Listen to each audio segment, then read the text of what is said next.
আসসালামু আলাইকুম ওয়া রাহমাতুল্লাহি ওয়া বারাকাতুহু।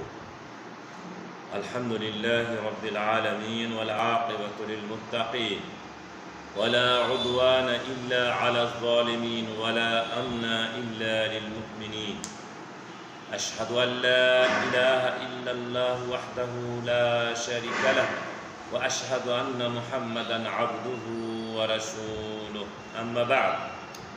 وعن أبي حذيفة رضي الله تعالى عنه قال: رأيت بلالا يؤذن وأتتبع فاه ها هنا وها هنا وإصبعه في أذنيه رواه أحمد। সুপ্রিয় দর্শক শ্রোতা ভাইয়েরা, দিনাজপুর জেলা জমিয়ত আহলুল হাদিসের ইসমুদ দাওয়ার পক্ষ থেকে দৈনন্দিন বুলুগুল মারামের আলোচনায় আপনাদেরকে সুস্বাগতম, অভিনন্দন এবং মুবারকবাদ জ্ঞাপন করছি। আজকেও ধারাবাহিক আলোচনার ধারাবাহিকতায় আপনাদের সাথে আজান বিষয়ক কিছু আলোচনা পেশ করব ইনশাআল্লাহ। ওয়া মা তাওফীকি ইল্লা বিল্লাহ। আমরা গতকালকে যে হাদিসটি পড়েছিলাম, যে হযরত আনাস ইবনে মালিক রাদিয়াল্লাহু তাআলা আনহু হতে বর্ণিত, তিনি বলছেন যে উমেরা বিলালুন আন ইয়াশফাআল আযান, হযরত বেলাল রাদিয়াল্লাহু তাআলা আনহুকে জোড়া জোড়া করে আজান দেওয়ার কথা বলা হয়েছে, অর্থাৎ আজানের শব্দগুলো জোড়া জোড়া করে বলার কথা বলা হয়েছে। যেমন আল্লাহু আকবার, আল্লাহু আকবার, আল্লাহু আকবার, আল্লাহু আকবার, আশহাদু আল লা ইলাহা ইল্লাল্লাহ, আশহাদু আল লা ইলাহা ইল্লাল্লাহ। অর্থাৎ আজানের এই ভাষ্যগুলো, বাক্যগুলো দুইবার দুইবার করে বলার নির্দেশ দিয়েছেন হযরত বেলাল রাদিয়াল্লাহু তাআলা আনহুকে। ওয়া ইউতিরাল ইকামা ইল্লা আল ইকামা ইয়ানি কাওলাহু ক্বাদ কামাতিস সালাহ। আর একামত দেওয়ার ক্ষেত্রে একামতের সময় শব্দগুলো একবার একবার বিজোড় বিজোড় করার কথা বলা হয়েছে। তবে শুধুমাত্র ক্বাদ কামাতিস সালাহ, ক্বাদ কামাতিস সালাহ এই শব্দটি দুবার বলার কথা বলা হয়েছে। তাই আমাদেরকে আজান এবং একামতের মধ্যে পার্থক্য নির্ণয়ের জন্য সবসময় মনে রাখতে হবে যে আজানের শব্দগুলো দুবার দুবার করে আর একামতের শব্দগুলো একবার একবার করে। এটি বুখারী এবং এটি মুসলিমের বর্ণনা, এটি বুখারী এবং এটি মুসলিমের বর্ণনা।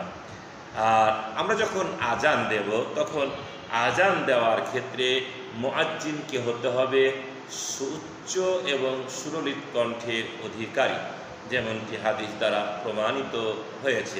হযরত বেলাল রাদিয়াল্লাহু তাআলা আনহু ছিলেন সুউচ্চ স্বর এবং সুললিত কণ্ঠের অধিকারী। তাই হযরত বেলাল রাদিয়াল্লাহু তাআলা আনহুকে স্বপ্নে দেখা আজানের শব্দগুলো আল্লাহ রাসূল সাল্লাল্লাহু আলাইহি ওয়াসাল্লাম শিখাতে বলেছিলেন, তাই তাকে শিখিয়েছিলেন।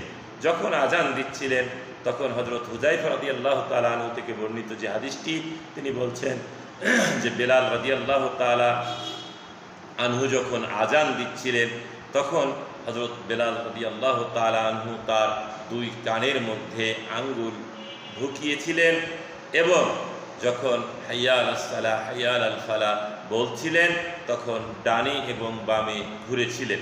যদিও দেখা যায় আজকাল অনেক জায়গাতে অনেক মুয়াজ্জিন এ কাজটুকু করেন না, তবে এটি করাটাই উত্তম, এটি করাটিই সব থেকে ভালো, এটি করাটিই সব থেকে ভালো, সেদিকে আমাদেরকে খেয়াল রাখতে হবে। জি, তো এই যে ডানে এবং বামে ঘোরার ক্ষেত্রে কতটুকু ঘুরবে, সম্পূর্ণটাই ঘুরবে নাকি কিছু অংশ ঘুরলেই হবে, এই বিষয়ে হতে পারে মানুষের মধ্যে ভুল বোঝাবুঝি থাকতে পারে। তবে এতটুকু ঘোরা উচিত যে যতটুকু ঘুরলে ঘোরা প্রমাণিত হবে, ডাইন দিকে ঘোরা এবং বাম দিকে ঘোরা ততটুকুই তারা ঘুরবে।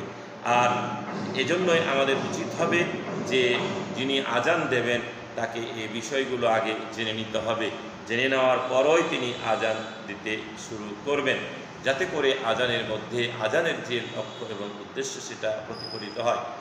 জোরে আজান দেওয়া এবং উচ্চ কণ্ঠে বা সুললিত কণ্ঠে হওয়ার অর্থ হলো যে মানুষের কাছে যেন এই আজানের শব্দটুকু পৌঁছে যায় এবং মানুষ যাতে জামাতে অংশগ্রহণ করতে পারেন।